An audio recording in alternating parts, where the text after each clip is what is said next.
It is Governor Christie's last budget, so how does it stack up? Welcome back to Jersey Matters. I'm Larry Mantey. To talk about that is Sheila Reynertson, who is the Senior Policy Analyst of New Jersey Policy Perspective. Let's start off with what is New Jersey Policy Perspective? Thanks, Larry. Well, it is a policy house that pushes policy that benefits working families in New Jersey on issues relating to healthcare, immigration, economic opportunity, and the state budget. From that perspective, how is this budget? This coming up budget for this year is going to be a lot like the ones that have been passed in the last couple of years. Is that a good thing or a bad thing? It's pretty bleak. I mean, we just don't have the cash flow that we need. We're still coming out of a really tough recession that has taken the toll on New Jersey's state economy. So we don't have the revenue growth that we really need. We don't have the job recovery that we really need.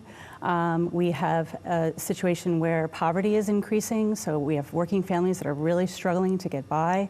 And we have a leadership that has focused on policies that have not really sparked a great recovery in New Jersey. So we're again looking at a new budget that is going to be strapped, just like they have been for the last couple of years. Are you concerned that in all the discussions I've heard about the budget, there's not too much talk about families that can't get by? There's a lot of talk about keeping businesses here. There's a lot of talks of tax incentives for businesses. There is a lot of talk about the pension fund. So the priorities don't seem to be where your priority is. Well, yes, we do have an albatross around the neck of the state budget, which is the underfunded pension system, as well as the health care benefits for public sector. That's a problem that's 2 decades in the making. We've had governors after governors of both parties kicking the can down the road to the point where now we barely even have a can anymore. So this is the generation of taxpayers that really does have to face those enormous costs that is taking a hit in the budget.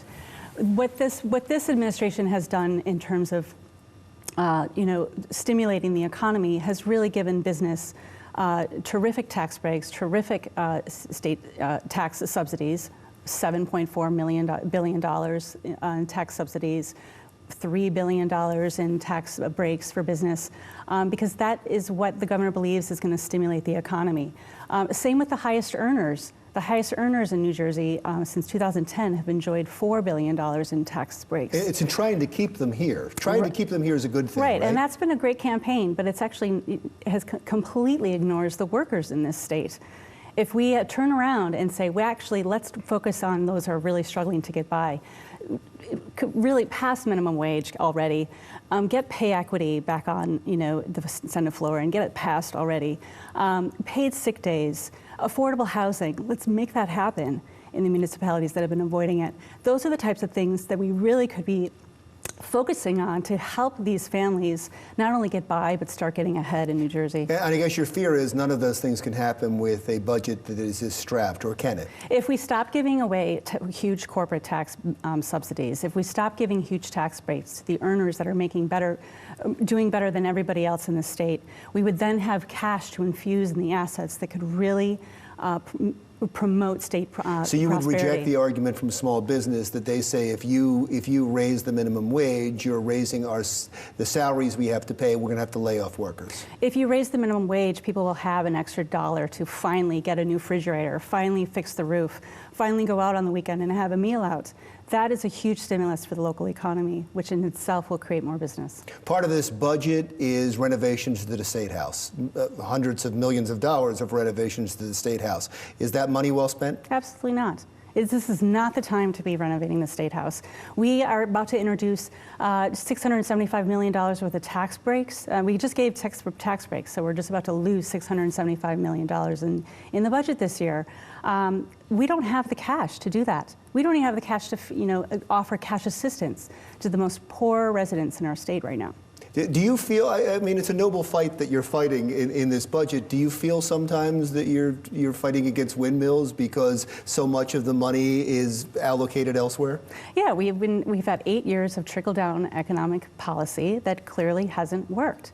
We are still struggling to get out of the recession, while our neighbors in Pennsylvania and New York are light years ahead of us. It is time for something different.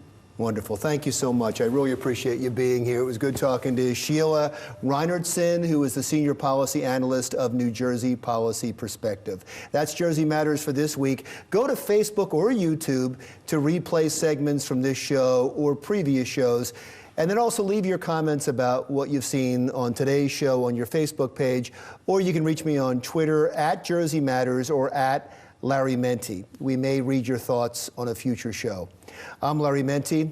This is Jersey Matters. We'll see you again next week.